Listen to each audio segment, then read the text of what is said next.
ગોલગપ્પા, જેના માટે આપણે રવો લીધો છે 250 ગ્રામ જેટલો છે.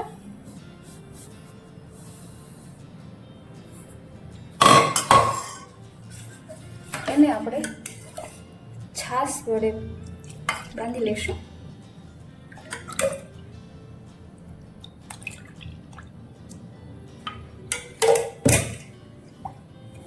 જરૂર પડે એમાં આપણે છાશ લેતા જઈશું.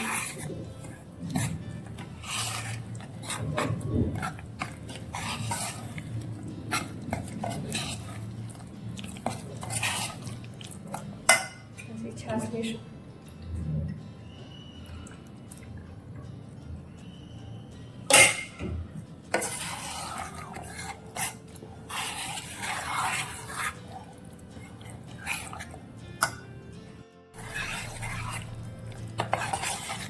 આ બેટર થોડું થીક જ રાખવાનું છે.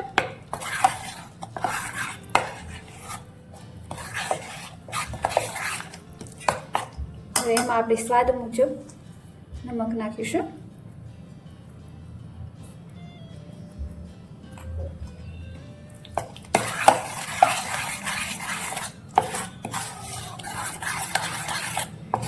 આ મિક્સ થઈ ગયું છે. હવે એને આપણે 15 મિનિટ માટે રેસ્ટ આપીશું. 15 મિનિટ બાદ હવે આપણું બેટર તૈયાર છે. રવો છે એ સારી રીતે પલળી ગયો છે. હવે આપણે એમાં વેજીટેબલ્સ નાખીશું.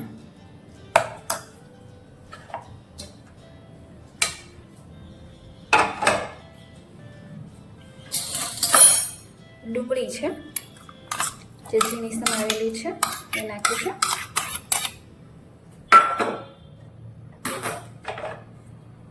ગાજર છે ઝીણું સમારેલું એ નાખીશું. મરચાં છે,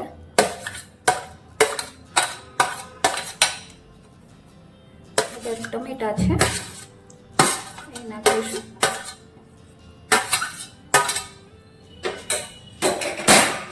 હવે આ બધું આપણે મિક્સ કરી લઈશું. તમે જોઈ શકો છો કલરફુલ લાગે છે એકદમ.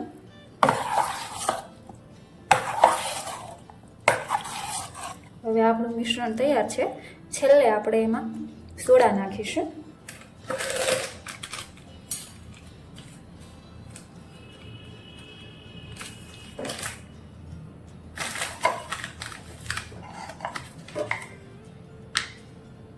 સોડા નાખીશું આપણે થોડા.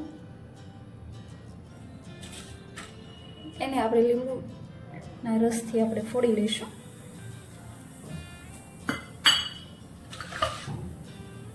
એકદમ ફૂટી ગયા છે. હવે આપણે મિક્સ કરી લઈશું.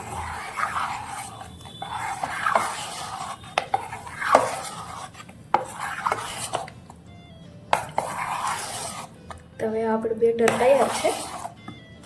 હવે આપણે ગોલગપ્પા ઉતારીશું. હવે ગોલગપ્પા માટે આપણે નોનસ્ટિક લોટી લીધી છે.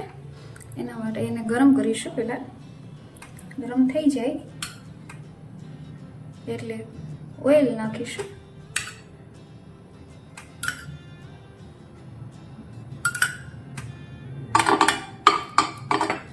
જે એક ટીપું નાખવાનું છે, વધારે નથી નાખવાનું.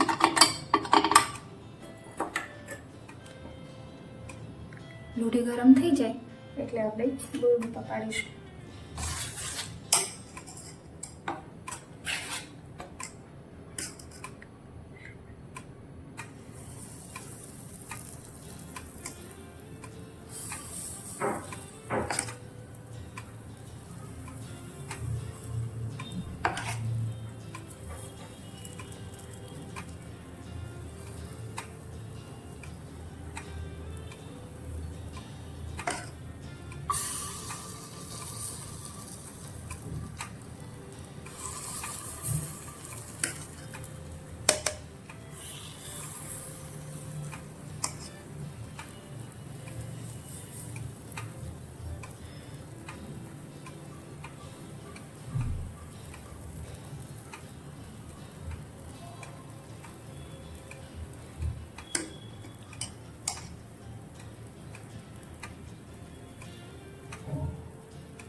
હવે આને મીડિયમ ફ્લેમ પર જ પકાવવાના છે.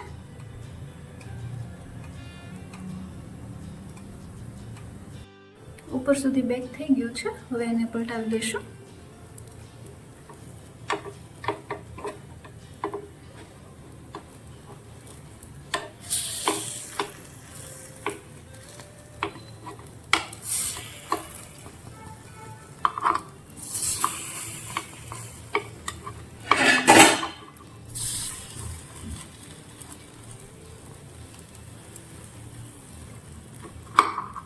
ગેસની ફ્લેમ એકદમ સ્લો રાખવાની છે.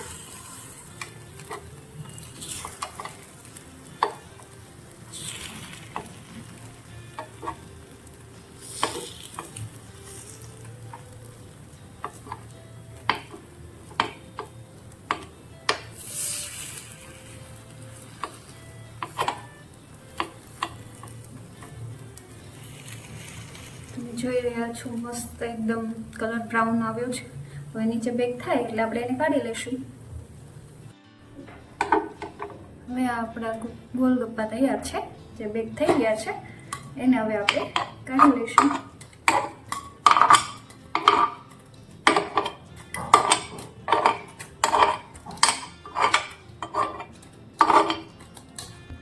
જોઈ શકો છો તમે, સરસ એકદમ કલરફુલ તૈયાર છે.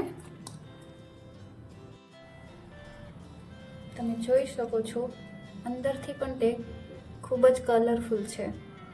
તો તૈયાર છે આપણા ગોલગપ્પા, જેને અપ્પમ પણ કહે છે.